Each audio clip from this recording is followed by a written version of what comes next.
Hello guys, तो मैं आपको पता नहीं कैसी लग रही हूँ बट मुझे जाना है बाहर। कल है मेरे देवर की एंगेजमेंट और मैं आज ये रील शूट कर मैंने कृषु को नहला दिया है, फीड करा दिया, उसको सुलाने कर दिया है और सारा ऑलमोस्ट आप देखते हो बिस्तर से मैं ये सारी चीज़ें समेट रही हूँ कृषु की पैकिंग के लिए। यहाँ कृषु का बैग रेडी हो रहा है। तो सबसे पहले मैंने ले लिया उसके कुछ टॉयज़ वहाँ पर उसको बिजी रखने के लिए वहाँ। फिर मैंने रखा डाइपर और हगीज़ और वाइप्स उसके रखे हैं। उसके बाद मैं लूँगी एक्स्ट्रा कपड़े कुछ ज़्यादा क्वांटिटी में ले जाती हूँ और दवाइयाँ भी रख लेती हूँ। मैं सबसे पहले उसका ही सारा चीज़ें रख रही हूँ, फिर अपना रखूँगी। तो इस बैग में मैंने क्या कहते हैं एक्स्ट्रा उसके इनर्स रख लिए हैं और नए कपड़े बॉटल रख लिए हैं। अभी फार्मूला रखना है, ये डाइपर हैं सारे उसके टॉयज़, एक्स्ट्रा कपड़े और जो न्यू कपड़े हैं, दवाइयाँ, मतलब हर एक चीज़ का सूथर तीथर इस टाइम उसके बहुत ज़रूरत है। तो ये सारी चीज़ें मैं रख ले रही हूँ। और हम लोग को बाहर ट्रैवल करना है इसलिए मैं अभी अपनी ट्रॉली रेडी कर सारी चीज़ें। आज मैं सुबह 6 बजे से जगी हूँ और अभी तक मेरा काम नहीं है। मुझे बाल धुलना है, मुझे अपना वैक्सिंग करनी है, सारी चीज़ें करनी है और मेरे पास टाइम बिल्कुल नहीं है। फिर भी लगी हुई है इधर उधर करने में। कल तक देखो क्या होता है, कल सुबह 6 बजे निकलना है मॉर्निंग में। तो बाकी सारे काम ख़त्म करने के बाद मैं कर लेती हूँ वैक्सिंग के लिए मैंने लिया था ये वीट का जो आता है स्ट्रिप वाला। ये बहुत इजी पड़ता है। तो फटाफट से मैंने अपने पैरों में पाउडर लगाया। मुझे सिर्फ और सिर्फ अपने पैरों की वैक्सिंग करनी थी तो मैं पार्लर नहीं गई, मैं घर पे ही कर लेती हूँ। लगाया और फिर फटाफट से उसको निकालने के लिए रेडी कर लेती हूँ। वैसे हेयर्स तो बहुत कम है, फिर भी क्लीन करना तो बनता है लड़कियों का, एज आप जानते हो कि ये मैंडेटरी होता है। तो फिर मैंने फटाफट से अपना स्ट्रिप निकाला और इसको ऐसे लगा के पील ऑफ कर लिया। तो अब मुझे आदत हो गई, उतना दर्द फील नहीं होता है। पहले जब करा था तो बहुत दर्द था, अब तो जब आपको आदत हो जाती है किसी चीज़ की तो उतना दर्द नहीं होता है। बट हाँ, फर्स्ट टाइम तो दर्द होता ही है। फिर मैं कर लेती हूँ हेयर वॉश। मैं नहा चुकी थी, मैं ये दोबारा नहा के आई हूँ अपने बाल धुलने, क्योंकि मुझे कल सुबह 6 बजे, तो सुबह बजे 6 बजे नहाऊंगी नहीं तो इसलिए। और फिर अभी देखो कृषु खेल रहा है अपने टॉय के साथ, जो मैंने इसको गिफ्ट किया था इसके बर्थडे अन्नप्राशन पे। तो उसके साथ मस्त खेलता रहता है और मैं इधर अपना सारा काम करती रहती हूँ। ये रात का टाइम है, मेरी भी पैकिंग हो चुकी है।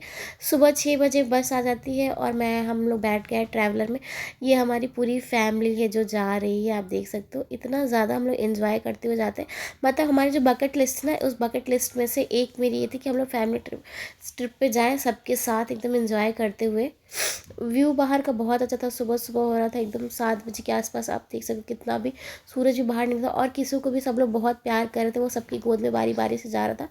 और इसी के ट्रिप के बाद उसकी तबीयत थोड़ी ज़्यादा ख़राब हो जाती है, क्योंकि कृषु हर किसी की गोद में चला जाना था, क्योंकि वो रोता नहीं है, वो किसी को अनजान नहीं मानता है। उसकी सबसे बड़ी क्वालिटी यही है और लोग इसी चीज़ को बहुत पसंद करते हैं, हर कोई खिलाना उसको पसंद करता है। अब जो सब कोई नाचते गाते जा, इसमें मेरी पूरी फैमिली, क्योंकि इंगेजमेंट है तो पूरी फैमिली का इन्वॉल्व होना नेसेसरी है। चाचा जी, पापा जी, ससुर जी, ये फूफा जी, जेठानी जी, मतलब हर कोई है, मम्मी जी और जेठानी का बेटा शिवाय, आप सबसे आगे देख सकते हो हस्बैंड है, देवर है सारे। तो ये सारी चलते हम लोग खूब एंजॉय करते हुए जा रहे थे।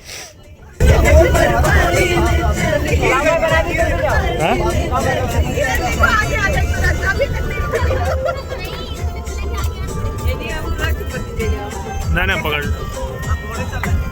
कलाकारी करो तो पता नहीं सीधे सीधे बना दे।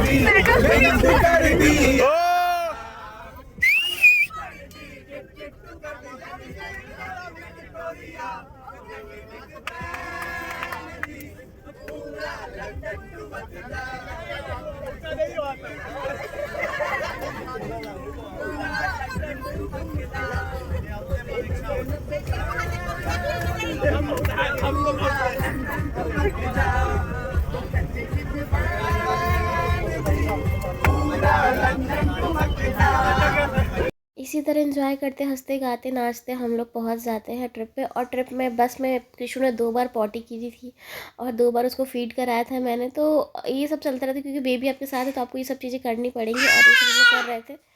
और फिर कृषु शो भी जा रहा था, तो हम लोग का ट्रैवल इस तरह से हम लोग को पहुँचने में बहुत लेट हो गया था। फंक्शन हमारा 3 बजे स्टार्ट था, हम लोग 3:30 बजे के आसपास ही पहुँचे थे। और फिर वहाँ पे रेडी होना, तो मैं कुछ भी शूट नहीं करती, कैसे पहुँची, कैसे रेडी हुआ, सारी चीज़ें तो कुछ भी शूट नहीं कर पाया। और यहाँ पे सारी चीज़ें रेडी हो चुकी थी। पहले गोद भर आई थी, फिर उसके बाद था बरच्छा, फिर इंगेजमेंट, ऐसे सारी चीज़ें थी। और वो कितने अच्छे से हम लोगों ने सब चीज़ लेके गए थे, जो भी जहाँ पे जाना था। और ये सारा फंक्शन का सारा चीज़ रेडी होता है, कपड़े, मिठाइयाँ, फल, हर एक चीज़ पैक्ड थे।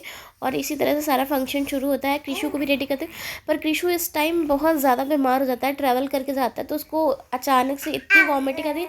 वो पूरे टाइम वॉमिटिंग करता रहता है, पूरे टाइम वॉमिटिंग करता है। उसको नया ड्रेस पहना है, उस पर भी वॉमिटिंग करता है। जो कोई भी लेता था सब बोलते थे वॉमिटिंग। तो मैं फंक्शन बहुत ज़्यादा इंजॉय नहीं कर पाई थी कृषु की वजह से। मैं पूरे टाइम उसी में बिजी थी, और मैं आपको बहुत कम ही जगह दिखूंगी।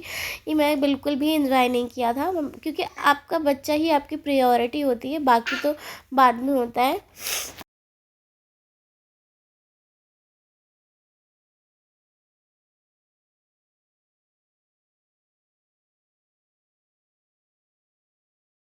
अब कृषु धीरे धीरे 6 महीने का होने वाला है, बट वो थोड़ा सा समझदार भी हो गया है, तो हर चीज़ें हैंडल करने में आसानी होती है।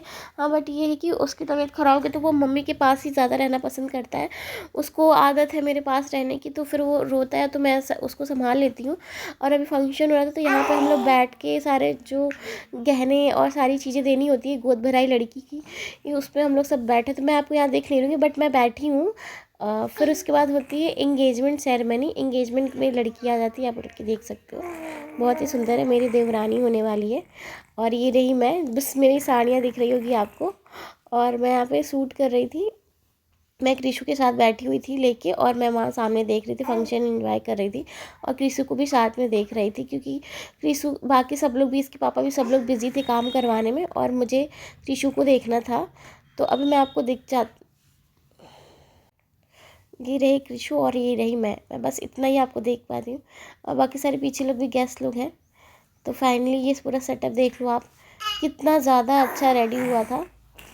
पीछे हस्बैंड जी भी हैं, वो बैठ के सारे लोगों से बात कर रहे हैं, और पापा जी भी हैं साथ में, मम्मी जी भी हैं आसपास कहीं। यहाँ एंट्री होती है देवर जी की और देवरानी जी की इंगेजमेंट के लिए, रिंग सेरेमनी होने वाली थी। वहाँ से लौटने के बाद मेरी तबीयत और कृषु दोनों की तबीयत एक साथ ख़राब जाती है। कृषु को रात भर से बुखार आता है, और मुझे जुकाम हो जाता है। ट्रैवल का इतना आता है, क्योंकि हम लोग को रात में आते आते 4 बज गए थे, मतलब हम लोग सुबह 4 बजे घर पहुँचे थे। और आने के बाद कृषु सो नहीं रहा था, तो उसकी तबीयत थोड़ी ज़्यादा ख़राब हो गई, तो हम लोग हॉस्पिटल भी ले गए थे उसको। तो मैंने बहुत सारे कपड़े जब मैं ले गई थी ना, तो मुझे इतना बेनिफिट लगा। मुझे लगा कि सब कह रहे तुम इतना बड़ा बैग क्यों ले जा रहे हो, 2-3 कपड़े बहुत है। मैं क्या, मैं जानती हूँ कि मेरा बच्चा कैसा बिहेव करेगा, कैसा नहीं बिहेव करेगा। मैं इतने सारे कपड़े लेके, उसने सारे कपड़े गंदे कर दिए। फिर यहाँ पर डांस हुआ, बहुत मज़ा आई। फिर खाना पीना भी था, सारी चीज़ें थी, हर एक चीज़ें हुई थी। देवरानी, जेठानी, बुआ, ननद, सभी लोग, हर कोई डांस कर रहा था। बहुत मज़ा आया फंक्शन एंजॉय में। कि आप भी अपने फैमिली फंक्शन एंजॉय करते उसको। मैं जल्दी व्लॉग बनाती नहीं हूँ, बट ये था कि ट्रिप था, तो इसलिए मैंने ट्रिप के लिए ये बना लिया कि 5 मंथ ओल्ड बेबी के साथ कैसे आप ट्रिप प्लान कर सकते हो, क्या क्या चीज़ें एक्स्ट्रा आपको केयर करने की ज़रूरत है। वहाँ पर कुछ बिल्कुल अच्छा था,